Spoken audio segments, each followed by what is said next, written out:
man, he even knew what chaps were. Nicely done. Goodness, Yes, man. sir. Extra Whatever we points. give these kids these days. Yeah, nice. Very well. Good. Very well done. Good observation. Okay, any other observations that you noticed? Yes, sir? Well, you look like you're getting ready to do some tough work, and he looks like he's getting ready to do some business work. Mm-hmm. Yes. He's a tough guy. That's right. Hard to say that. Okay, yeah. So I think you guys have made some very, very good observations, and I think you guys have said some great things. So let's talk about that. We'll kind of go through the outfit really quick, and this kind of also plays into a little bit of our history that we're going to talk about later. But yeah, so the character I've chosen to portray today is a working cowboy. Working cowboy would wear things, obviously, like this that were all meant for a purpose, right? I mean, they were all meant to do something with. Just like his costume and everything he chose to do is for a purpose as well, but mine is for a different purpose than his, which you pointed out. So this is a working cowboy's outfit. I have chaps on. Anybody got any ideas why cowboys wore chaps? Just for the look of it, or yes, ma'am. Yes, ma'am. Actually, no. Okay. Well, yes, sir. What do you got? Like if you're riding and like you search these, traffic protecting. Right. They would protect you from briars and that kind of stuff. Yes, sir. Cowboys would usually only have one pair of clothes, so when you wrap the rope around your hands and wrestle steer, it would like tear holes in your shirt, so you wore those to protect your shirt. Yeah. Wore the gauntlets to protect your shirt. Yes, ma'am. Nowadays they use them to like show the lights wearing on the bowls.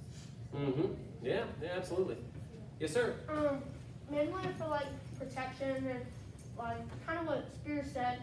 That's like their only pair of clothes, so you have to kind of keep it safe. Mm-hmm. And also, Yep. just like you can't like cut yourself or like basically cut yourself. And stuff like that. Yep. You also notice that these things are on the side of the chaps. What's this called? Ruffles. Ruffles. Yeah. Ruffles. Fringe. Yeah, we Called like to call it fringe. Yeah. What's the purpose of fringe? Anybody know? That's a hard question. When you get wet, that like gets all the water. It Yep. goes down onto that. Very good. Yeah. So the water hits the surface and it wicks down to the end of the fringe and it drips off. So the fringe was built into outfits to keep water away. So yeah. So let's go to Mr. Johnson here. Can you talk about a specific part of your outfit or kind of what you're So wearing? I am dressed in what we call a sack suit. Now, the coat is typically referred to as a sack coat, not because it fits like a sack, but because it's cut into two pieces in the back. It's just two pieces sewn together instead of a four-piece, more formal like a frock or a morning coat, which I know you guys know all about. But this was the considered fashionable business wear or day wear for men from about 1866 through about really with very few modifications to today. This is very similar to what a business suit is. Now, obviously, a lot of men don't wear the full three-piece. The vest kind of falls by the wayside, but the coat and the pants haven't changed all that much from what they used to wear back then. And you'll notice he's wearing boots as a working cowboy. Am I wearing boots? No. No, I'm wearing shoes. I'm not out there busting the brush every day and sitting on the back of a horse. I'm a businessman, or I don't make my living on the back of a horse, so I can wear shoes. Although there were plenty of cowboys that did wear shoes. A lot of people don't realize that. Now, why do cowboys wear boots? Does anybody know that? That's another question. Let's see. Yes, sir. Because it would protect their feet, and also, the side, I think it's the heel. I have like it's not really sharp. It looks sharp, but it's like a circle. And you would like, if the horse is like being lazy or something, you do like that. Give it a Yeah, try it's like basically that. like a thumb. Get Yeah. that. Mhm. Yep. Yes, sir. Your boots are, they help you stay in the stirrups. Like the back of it's like made so you keep your shoes in there. Mm-hmm. Good. Yes, sir. Isn't it also when you're like, you don't want to get, like if you had shoes on and you're in the water, do you get them wet where it's better with the boots? Yeah, true. I guess keep your feet more dry. Yeah. Your boots can also, they keep like the dust away for the leather ones. They can also like repel that skin moving on. One of the most important things about boots too is if you're riding and you slip out of the saddle, boots are built to let you slip out and like get out of there. you know, otherwise a shoe, and you could probably say that better, I think you could articulate. Well, it's like this gentleman over here said, you know, that heel on the back is made to, it's a tall, underslung heel, and that's what Cowboys, it gave them a little bit of a lift, that made them a little bit taller, but it also kept their foot from sliding through that stirrup in case they got thrown off. Because if your foot goes through that stirrup and you're hung in that saddle and you fall off, what happens to you? You're gonna die. Well, maybe not die, you might, You could but. break a leg. And Well, yeah, it's probably gonna break your leg or dislocate your hip, but you're gonna get drug as far as that horse goes. And when you're out in the sand and the brush where everything out there will bite you, stab you, or stick you, that's not what you want to happen to you. You don't want to be drugged, in some cases, to death. Mm-hmm. Yeah. Another quick note about the hats too, and I want to actually do something here in just a second as well. You notice my hat is different than his hat. What is this on the end of my hat right here? Yes, sir. Do you have one? I don't know. It's got a funny name. Yeah.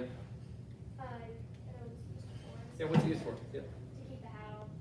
Ties up tight, keeps the hat on. It's made out of what's that? Do you might know? Horsehair.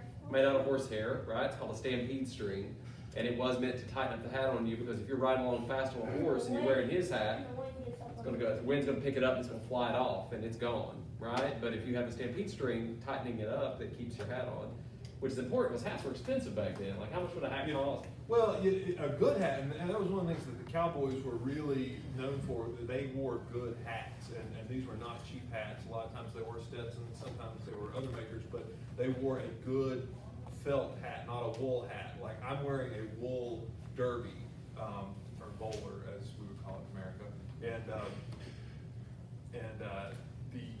The difference here is if this thing gets wet, it's gonna sog down and it's gonna lose its shape, and it's not meant to get wet, it's not meant to take a lot of use outside. He's working on the back of the horse, whether it's rainy, sunny, snowy, whatever it is, he's out there and he needs a good hat to stay, to keep its shape and to keep from flopping down. And what else is it gonna do out when he's out there in the elements? Why does he need such a wide brim on that hat? To keep them from getting wet To keep him from getting wet or get too hot. or getting sunburned? Yeah, sunburned. Yep, that's right. Keep the sun off, And yeah. keep stuff out of his eyes. Well, Yeah, maybe maybe. a little bit, yeah, stuff. It's down like that. Yeah. Yeah, exactly. What else do you want to touch on the outfits? We can talk about vests. Yeah. Nobody else is wearing a vest. Why are we wearing vests? That's right. I haven't. I think you do. Okay, sorry, I didn't see that. It was kind of slung around there. So back in what we consider the Old West, from about 1866 to 1900, it was very fashionable. This was the Victorian era. It was very fashionable to wear a vest. In fact, as a man, you did not dare go out in public without at least a vest on. You could lose the coat. It wasn't. I mean, it was acceptable, but it was much better to go out like this. But you could lose the coat if it was hot or if you really needed to. But you really shouldn't go out in public if you're going to be around women. If you're going to be around ladies, you wanted a vest on. It was very uncouth and improper to wear just your shirt around women. That was the fashion of the time. And for somebody like me, I've got a couple pockets here. This one's holding my watch, and I've got just some other little assorted stuff in this pocket. Now, Ethan over here, how many pockets does he have in his vest? 4. Now, why do you think it would be beneficial for somebody like him to have more pockets in his vest? One's for knives, holding other things that you could need, extra spurs, extra. Oh, is that real? Yeah. No, it's fake. Yeah, that's right. Yes, sir. Why do you think it would Because you're riding as fast as you can. If you can't, stuff that you put in your pocket is gonna get trapped. That's right. So he can reach in there and grab That's it. right. If you're kind of squatted down here, I'll let you do that. Squat down like you're on the horse. Can you get to those pants pockets very easily? The only pockets you can really get to easily are your vest pocket. Now you can get to those shafts pockets. That's why they're made right there on the front, so you can get to them. But it's still, if you like cowboys, a lot of times they like to smoke their tobacco. They would keep their tobacco pouch and matches and whatever else. And occasionally one would have a pocket watch, but rarely out when they were working cattle. Yes, sir. I was gonna say the reason they have a lot more pockets is because their saddles, everything they have is with them. So if they have to, and if they don't really have, they're not really rich, but they have